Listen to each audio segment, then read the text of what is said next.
Hello, everyone. Welcome to Shamanism, Metaphysics, and Grace, where I have the joyful opportunity to interview my favorite astrologer, Jyoti Wind.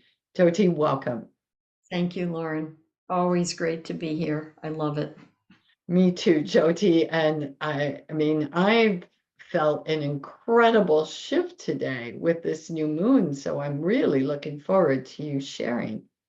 Well, the new moon today, July 5th, is not yet coming at 4:57 this afternoon, Mountain Daylight Time. And it's giving us a lot of staying power and perseverance.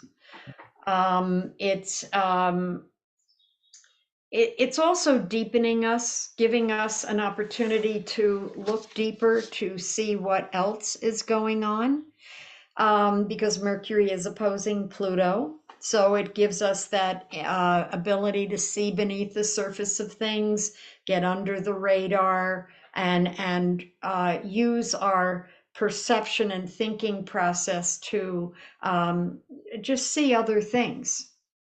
So, Jyoti, when you say perseverance, what comes to my mind is someone really struggling with something and then getting the energy to keep going. Is that what you mean? Yes, although I don't know that the struggle has to come first. Oh, It might just be that somebody's thinking about something, like a writing project, let's say. okay. I mean, Mars is going to move into Gemini at some point later this month and really energize the whole writing theme, writing and communication. Good. So I know several people who have a writing project in mind, and it's like, okay, get ready. So this is giving the perseverance, the sun, moon, and Venus trine Saturn gives that perseverance. Hmm. Right. So the perseverance to continue on with an idea to bring something to fruition.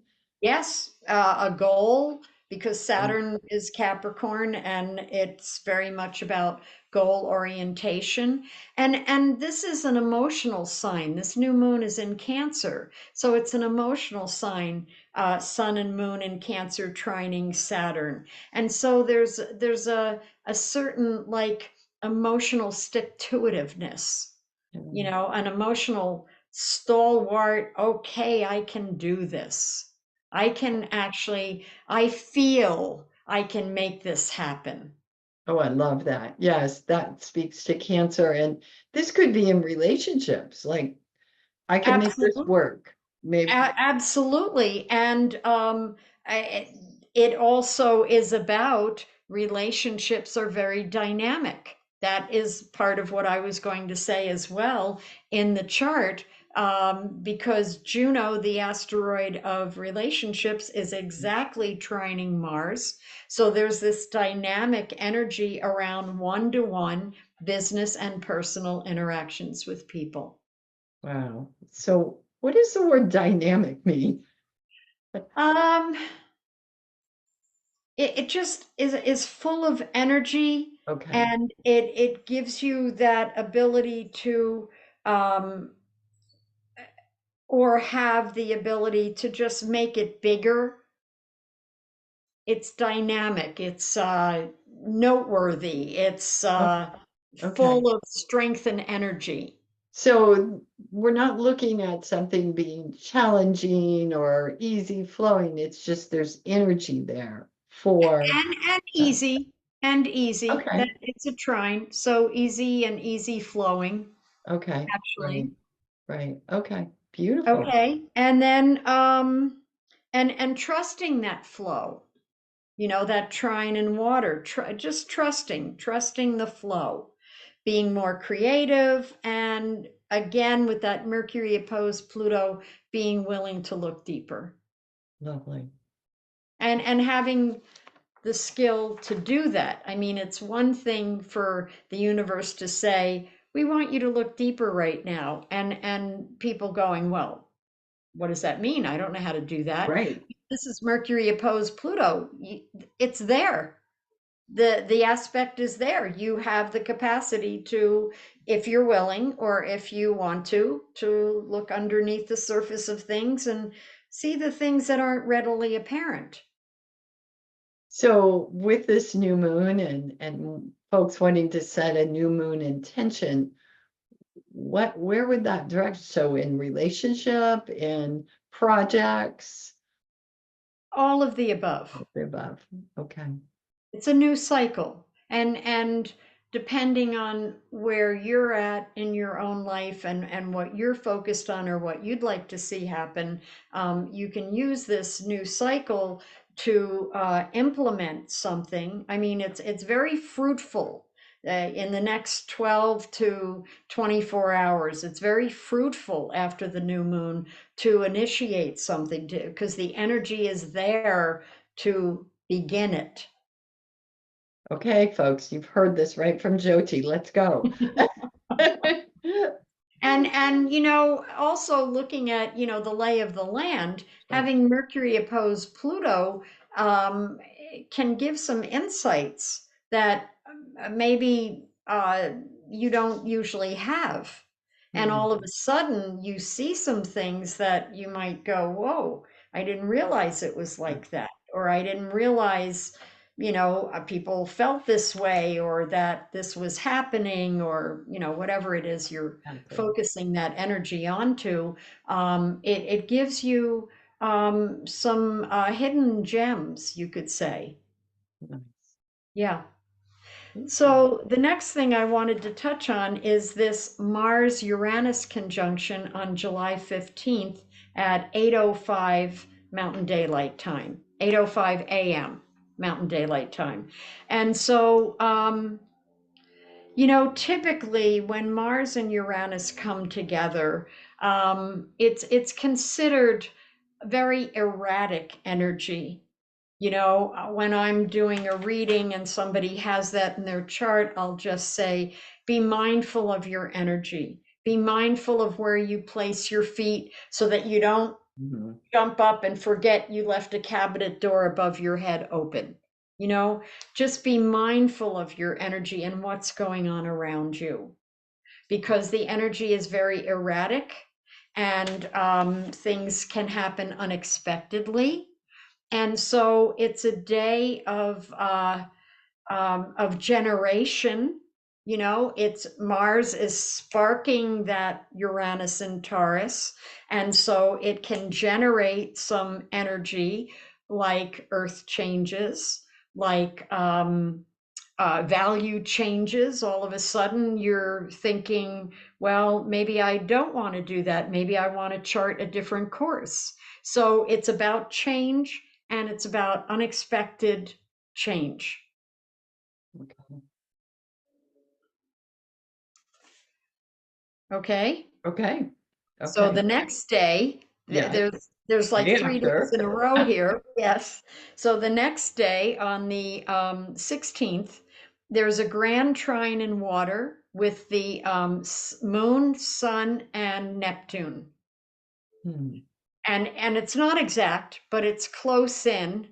And so it's offering this grand trine in water. It's offering some broader, easier to understand spiritual concepts. It's giving people a kind of flow of energy where things are just easier to understand, Hmm. easier to relate to, easier to see. And, oh, well, I feel that way too. I didn't know you felt that way. I kind of feel that way myself.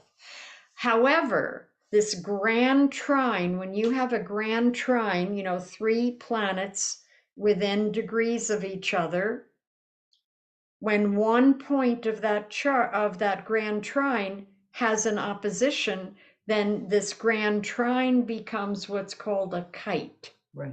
Okay, like a traditional triangle shaped kite with a string.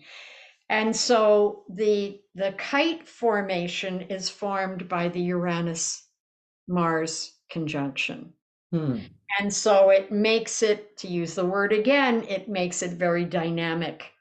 It's Hmm. not only saying that there is a grand trine here, there is a trigger with that Mars Uranus opposition that says, okay, you've got some ease and flow. Things feel easier, things feel lighter, grand trine and water. Um, but there is a catalyst here. Don't just sit here and think about this. Because a grand trine, people, when they have grand trines, they can get lazy. Oh, I know I can do that. I'll get to it at some point in time, that kind of thing. But when it's a kite, you've got to use it. You've got to use this because there's a challenge there. And so this grand trine in water, the Uranus Pluto conjunction is opposing the moon because the moon will be in Scorpio. The sun will be in Cancer, the moon will be in Scorpio, and Neptune's at the end of Pisces. And so it's a grand trine in water with Mars and Uranus opposing the moon in Scorpio. And so it's saying, okay, are there deeper issues here that are easier to resolve if you want to work with it? So, Jyoti, I want to get this clear because you said a statement, you've got to use it. Is it you've got to use it or you lose the opportunity, or you will be forced to use it if you don't choose to use it? Well, it's like the cart before the horse. It's like the aspect is there, and you can step in and see it as a golden opportunity to work through some things and let go of them. Mhm. Emotional things with Moon and Scorpio. You can take the day as an opportunity to transform something, just, grabbing the bull by the horns, so to speak. Or you can let it play out and see what it suggests for you. Or you can dig your heels in and then feel like, boy, that was a horrible day. So we always have that choice to just fall into that trap, right? Yes, yes. Well, prove it to me. Yeah. All right, universe, prove it to me. What Okay. what is it? I'm not going to do anything. I'm just going to wait and see what the universe says this day is for me. It's a viable approach. Sure. Sure. You'll get the message. It might just, you know, I mean, we can either run towards something or feel like we got hit by a 2x4 in Right. retrospect. Right. You Right. know, Right. Yeah. and neither is right.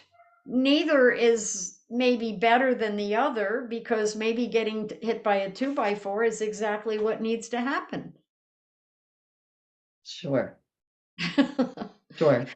Sure. But being open to something and being willing to maybe process something that day, maybe really have a look at something that day, really clear some emotional old school baggage that day.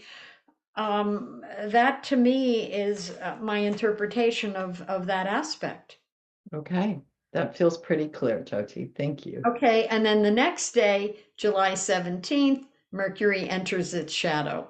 So, perfect opportunity to take what just showed itself to us on the 16th and take it into that inner beingness, that inner attention that comes with Mercury turning not retrograde yet, but entering its shadow, preparing one. Okay, is this something I want to work further on?